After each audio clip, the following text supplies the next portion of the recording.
میرا دل بدل دے، میرا دل بدل دے، میرا دل بدل دے۔ السلام علیکم ورحمۃ اللہ وبرکاتہ۔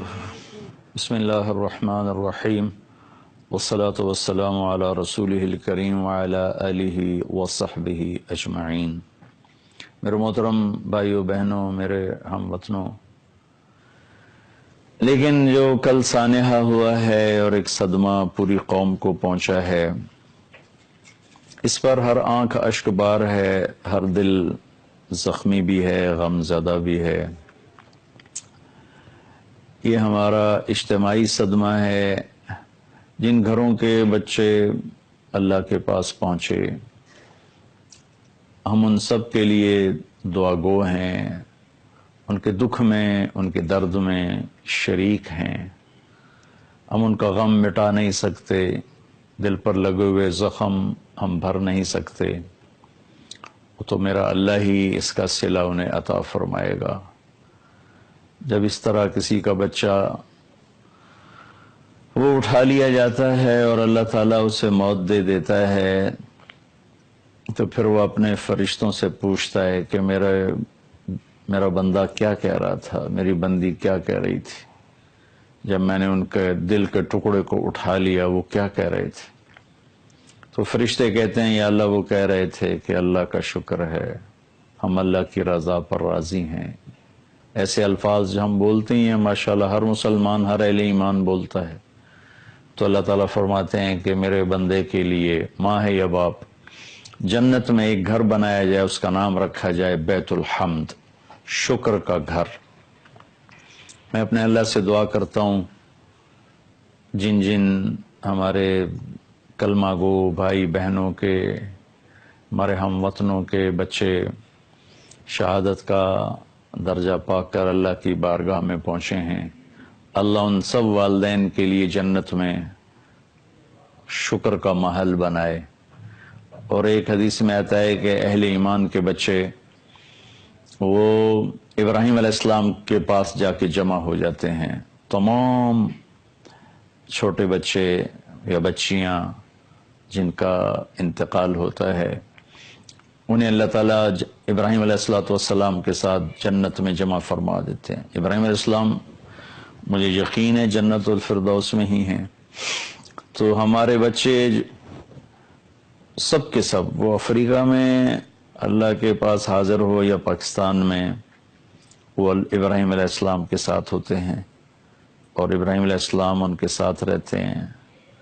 اور پھر آخرت میں یہ بچے اگر ماں باپ میں کوئی کوتاہیاں ہوں گی تو یہ اپنے ماں باپ کو چمٹ جائیں گے اور کہیں گے یا اللہ، یہ تو چونکہ جنتی ہیں، تو چھوٹے ہیں، معصوم ہیں، ان کے لیے تو جنت واجب ہے، تو پھر اگر ماں باپ میں کوئی کمی کوتاہی بھی ہوئی تو یہ بچے کہیں گے یا اللہ، ہم اس وقت تک جنت میں نہیں جائیں گے جب تک ہمارے والدین ہمارے ساتھ نہیں جائیں گے۔ تو اس پر اللہ تعالیٰ فرمائیں گے اچھا جاؤ اپنے والدین کو بھی ساتھ لے جاؤ۔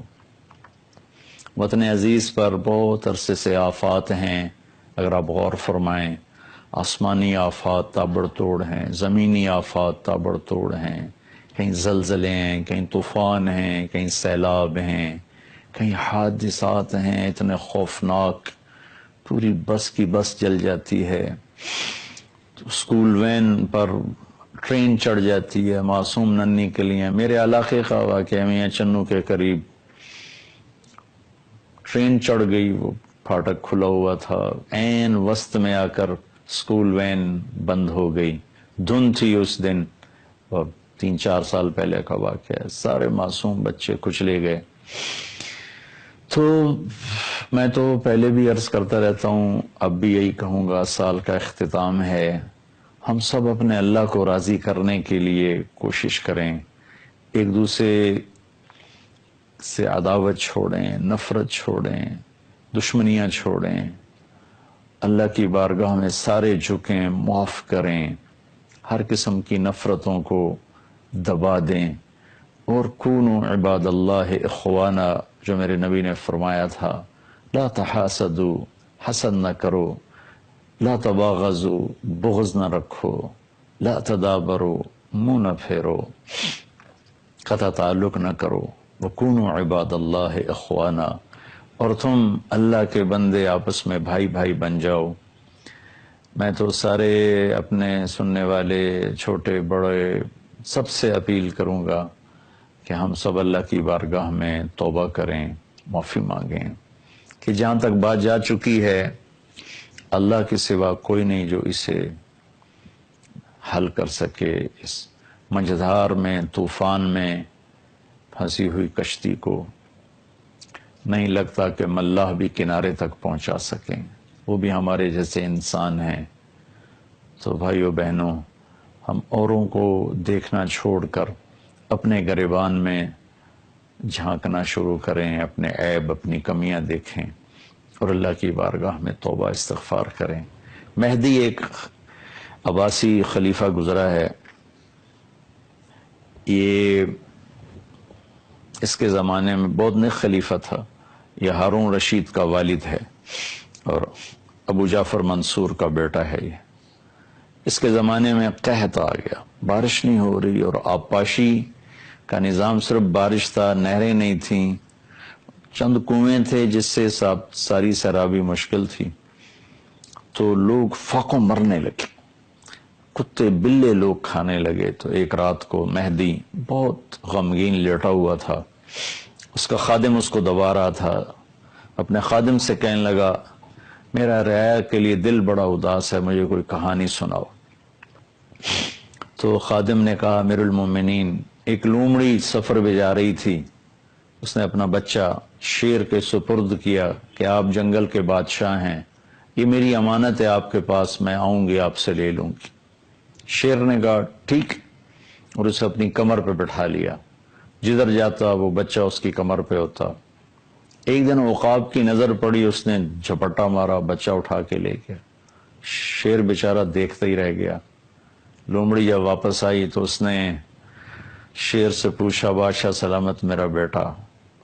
شیر نے کہا وہ تو عقاب لے گیا۔ کہنے لگی آپ تو جنگل کے بادشاہ ہیں، میں تو آپ کے سپرد کر کے گئی تھی، آپ کو امانت دے کر گئی تھی۔ تو شیر نے کہا بہن یہ جنگل کی آفت ہوتی تو میں ضرور اسے ٹکر لیتا، یہ تو آسمان کی آفت تھی، میں اس سے کہاں لڑ سکتا ہوں۔ اس کے بعد اس خادم نے کہا امیر المومنین یہ قحط اگر زمین کی آفت ہے تو فوجیں نکال لو، اور اگر یہ آسمان والے کی طرف سے آئی ہوئی چیز ہے تو اسے منا لو، کام بن جائے گا۔ تو اس زمانے کے بادشاہ بھی بہت اللہ سے ڈرنے والے تھے۔ مہدی اسی وقت اٹھا، وضو کیا، نفل شروع کی اور سجدے میں سر رکھ دیا۔ اتنا رویا کہ مصلی آنسوں سے بھیگ گیا۔ اللہ کی رحمت کو جوش آیا، اور اس کے مصلی سے اٹھنے سے پہلے اللہ تعالیٰ نے پوری سلطنت میں بادل پھیلا دیے، اور موسلا دھار صبح تک بارش ہوتی رہی، سارا قحط دور ہو گیا۔ میرے بھائی بہنوں، میں آپ سب سے کہتا ہوں کہ ہم سب اللہ کے سامنے پڑ جائیں، اللہ کو منا لیں کہ یا اللہ تو رحم فرما دے، حفیظ تو تیرا نام ہے تو حفاظت فرما، وکیل تیرا نام ہے تو وکالت فرما، کفیل تیرا نام ہے تو کفیل بن جا، رقیب تیرا نام ہے تو ہمارا نگہبان بن جا۔ سارے آسرے ٹوٹ چکے ہیں، سارے سپنے بکھر چکے ہیں۔ ہمارے بڑوں نے بڑا سہانا خواب دیکھا تھا، تعبیر ان کے مقدر میں نہ تھی، وہ تو جلدی دنیا سے چلے گئے، لیکن ہم جو تعبیر دیکھ رہے ہیں اس نے ہماری نس نس میں کانٹے نہیں لوہے کی میخیں گاڑ دی ہیں۔ چمن میں تخت پر جس دم شہ گل کا تجمل تھا، ہزاروں بلبلیں تھیں باغ میں ایک شور تھا غل تھا، کھلی جب آنکھ نرگس کی نہ تھا جز خار کچھ باقی، بتاتا باغباں رو رو یہاں غنچہ یہاں گل تھا۔ اجڑا ہوا چمن ہے، اللہ ہی آباد کرے گا، اور نا امید بھی نہیں ہونا چاہیے، مایوس نہیں ہونا چاہیے۔ اسلام کی تاریخ بھری پڑی ہے ان قربانیوں سے۔ اللہ تعالیٰ ان بچوں کو انشاءاللہ ضرور اپنے فضل سے اس نے جنت الفردوس میں جگہ دی ہوگی. میں ان کے والدین سے اپنی طرف سے پوری قوم کی طرف سے تعزیت بھی کرتا ہوں, دعا بھی کرتا ہوں. اللہ تعالیٰ آپ کو اس کا بہت بڑا اجر عطا فرمائے, اس دنیا میں بھی اور آخرت میں بھی. اور اللہ تعالیٰ آپ کو اور آپ کی تمام نسلوں کو اور ہمارے پورے ملک کی اللہ تعالیٰ اپنے فضل و کرم سے ہم سب کو اپنی حفاظت کی چھاؤں میں رکھے, رحمت کی چھاؤں میں رکھے, اور اپنے محبوب کے وسیلے سے اس ملک کی اس بگڑی ہوئی صورتحال کو بہتر بنا دے. آمین, اللہم آمین. السلام علیکم. میرا دل بدل دے.